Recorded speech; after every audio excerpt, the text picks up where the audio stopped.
Alright, so something I don't get, Jack began, whispering to Critch, who was near him. Why the hell do you seem to prefer Zale over Rail? Huh? The lister whispered back.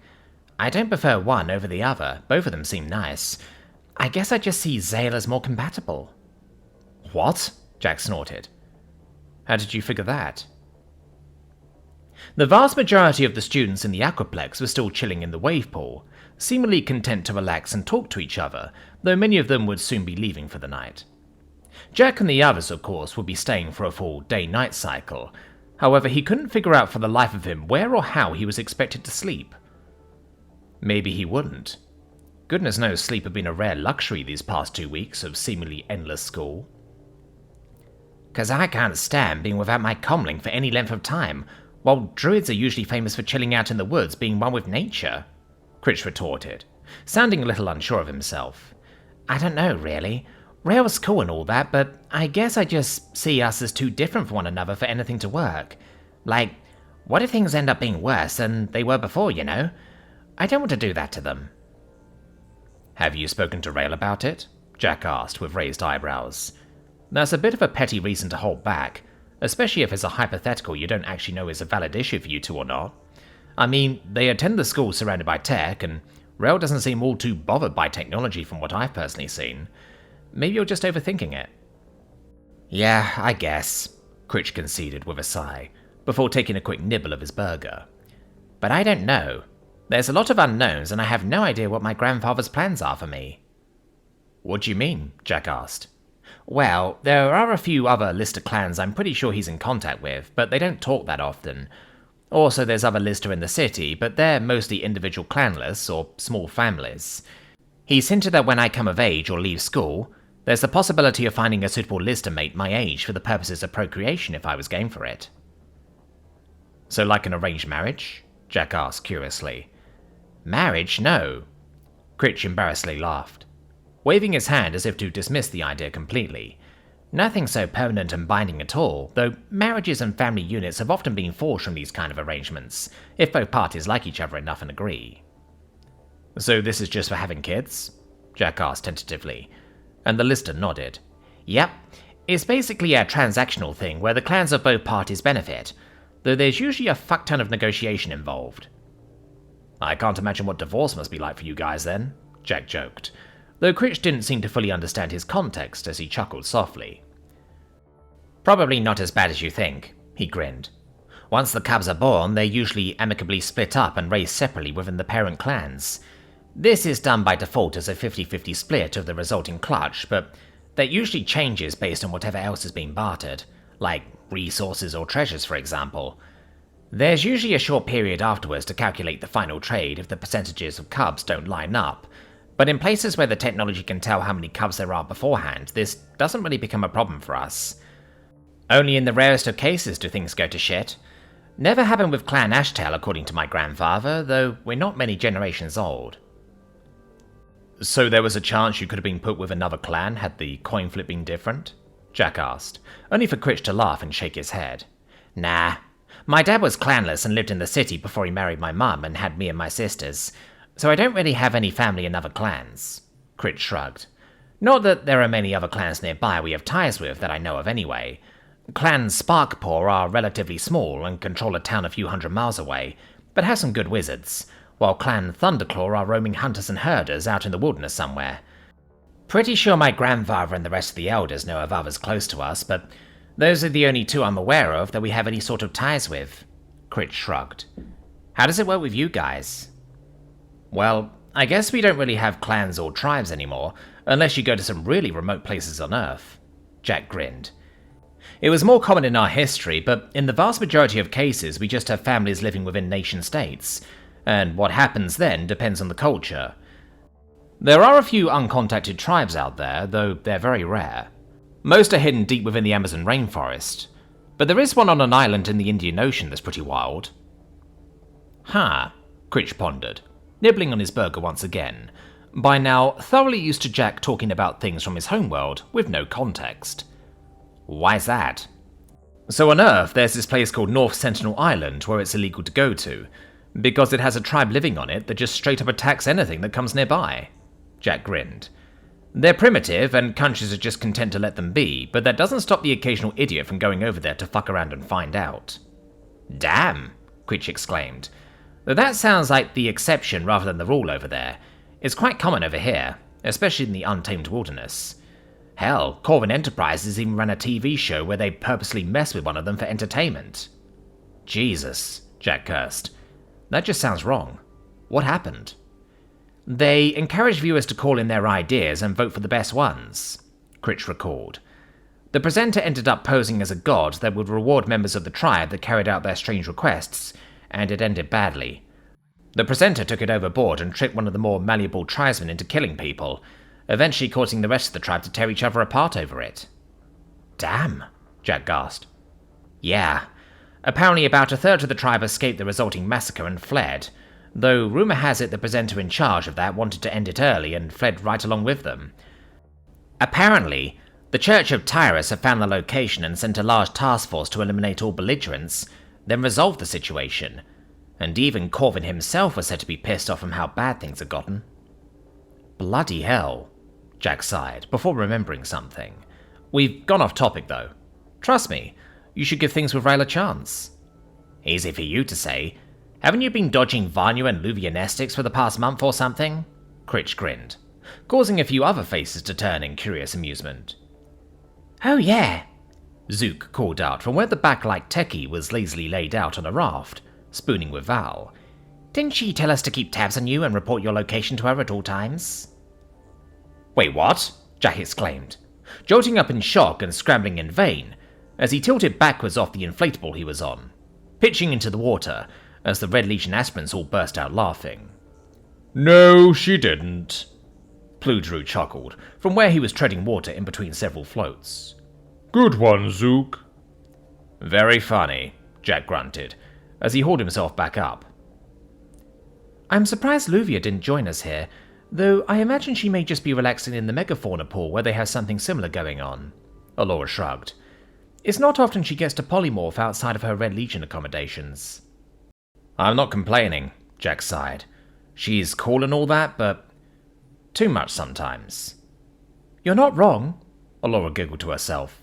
Once she gets an idea in her mind, she can be quite stubborn when it doesn't quite go her way. I noticed, Jack retorted dryly. Anyway, what are people going to do now? I think most people will be departing soon, so they'll be wanting their last rides on the slides and stuff, Chio shrugged. So perhaps we can all relax on the lazy river until they're gone. Then we pretty much have the place to ourselves. That sounds like a good idea, Allura agreed, as several other students around them began slowly making their own moves, as the collective decision to move rippled through the crowd, feeling the pressures of their remaining time. There's no rush either, Chio reasoned, as they walked up the now much quieter beach, heading towards the glass wall of the dome where the river ran. I doubt there'll be anyone wanting to use any inflatables at this time anyway.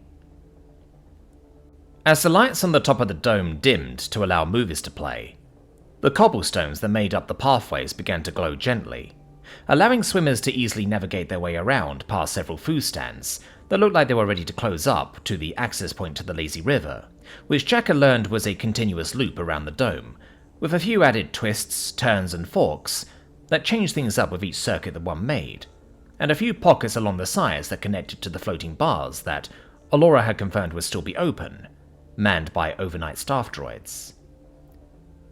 So you don't actually need an inflatable, do you? Jack asked, as he saw Pludrew casually shrug and lean back, allowing the gentle currents to carry him away, even as he spotted some unused inflatables floating past. Not really.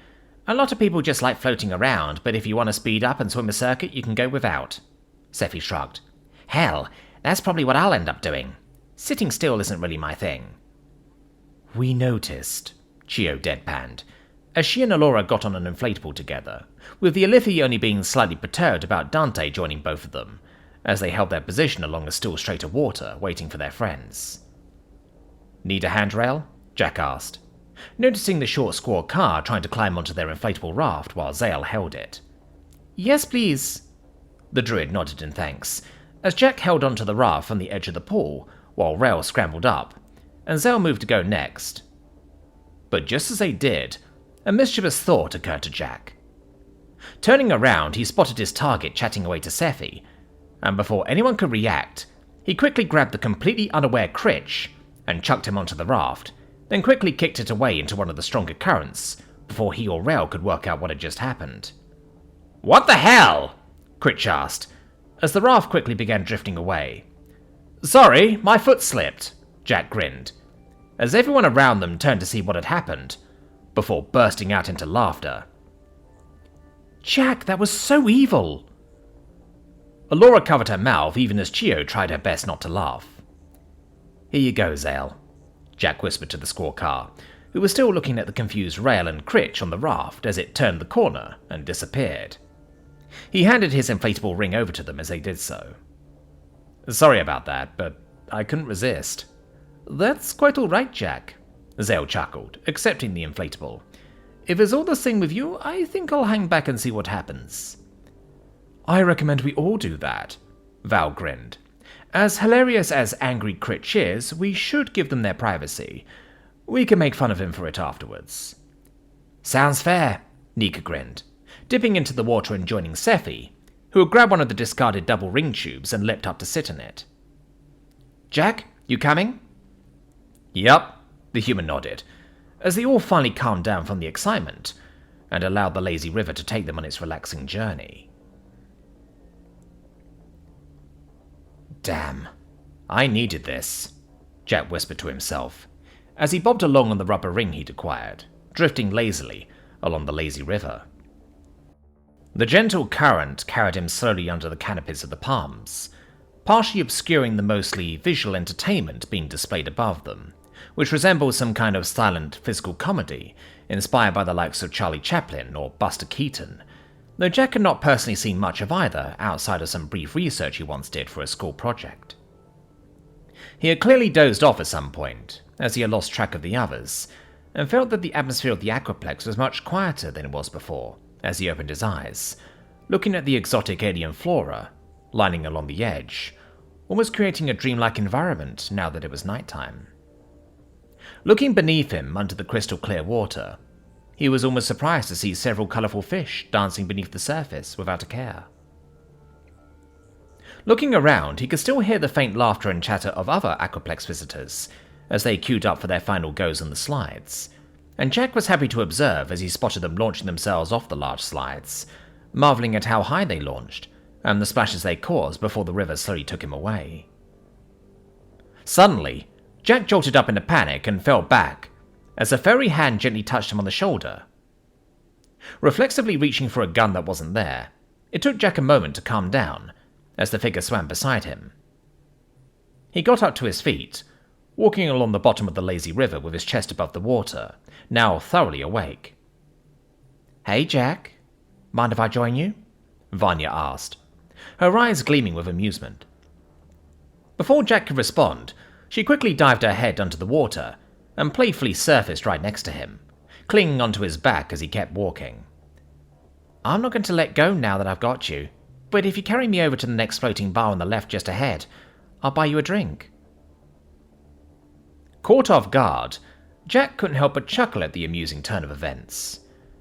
Though he was prepared to shoot the tuna down, he remembered how she had gone out of her way to help him, even buying him clothes without even asking him. Though much of that he knew stemmed from him saving her life, Jack found that he didn't want to turn Vanya down. There had been some difficult moments, especially in the immediate aftermath of the clown attack, but since streaming the podcast and interviewing him, it was like a fresh breath of life had taken a hold of her. Besides, he thought it would be rather cruel to say no. "You drive a hard bargain," he joked, as Vanya mischievously wrapped her furry legs around his waist and got comfortable. "But all right." The bar Vanya had directed Jack to had a small entrance off to the side of the lazy river and was easily missable, having nobody else in attendance apart from a staff droid hovering around the floating platform that served as the bar, which resembles something of an aquatic oasis that drifted along the back wall of the side pool. "There's a good spot," the tuna whispered in his ear as she pointed to her cozy corner of the pool, with underwater cushioned seating arranged around a small floating table that stayed above the level of the water, despite the slight rippling of the pool. "Order, please," the staff droid asked, and Vanya wasted no time in ordering 2 star creams and an extra-large platter of Joe Delights. Thanks," Jack added politely, though Vanya giggled. "The staff droids aren't sapient. Thanking them is a bit redundant," the tuner told him in amusement. "Hey, I've seen enough movies where the robots go bad. I'm not going to give them any reason to here," Jack retorted, half-jokingly, as he made his way over to the cushions, allowing Vanya to climb down as she grabbed him, guiding him to sit next to her. "Vanya, Jack began, but stopped immediately as he turned around to properly look at her for the first time since getting here. Staring at him with an unabashed, seductive smile, Vanya had donned a very revealing white bikini that left very little to the imagination, and as Jack just stayed there having nothing to say, the tuner leaned back against the corner wall and placed her brown furry legs over Jack's lap. "You were saying?" Vanya asked teasingly. "I forgot what I was saying," Jack admitted with a chuckle. "You can try these drinks and tell me what you think," Vanya grinned, as the staff droid floated over and gently placed their order on the table. The star creams they had ordered arrived in tall frosted glasses, and were adorned with slices of fresh fruit and swirls of purple syrup within a milky cream. As he drank, he was pleasantly surprised by the sweet taste that was just on the edge of being too much, but didn't overwhelm him, and energized his body. "Damn, that's good," Jack grinned, having drunk half the glass in one go. "I thought you might like it," Vanya grinned, taking a smaller sip. "What do you think about the Joe Delights?" Picking up one of the soft cubes, Jack quickly put it in his mouth and began chewing. It reminded him of a Turkish delight, though, again, there was that signature sweetness that Vanya seemed partial to. "They're good," he grinned, quickly taking another. "Thanks, Vanya." "Well, Allura was constantly talking about giving you some good experiences." Vanya grinned back, fluttering her eyes. "I figured food might be a good one to start with." Well, wait," Jack began, as the tuner gently moved closer as she sat on his lap, looking deep into his eyes. "Relax," she said soothingly, before kissing him on the cheek, and Jack felt the warm hair softly caress him as she did. "Thank you, Jack. You've helped me get through these past weeks more than you know. I just hope I can do the same for you." "Thanks, Vanya." Jack relaxed and calmed down, realizing that Vanya wasn't going to escalate despite the constant teasing. He realized that just like him, she had some things she needed to resolve as well, and this may simply be a form of empowerment for her. "You, want to order another drink?" "I think we better," Vanya smiled, as the two of them just sat there cuddling, as the ambient sounds of the other swimmers in the aquaplex simply began to fade away.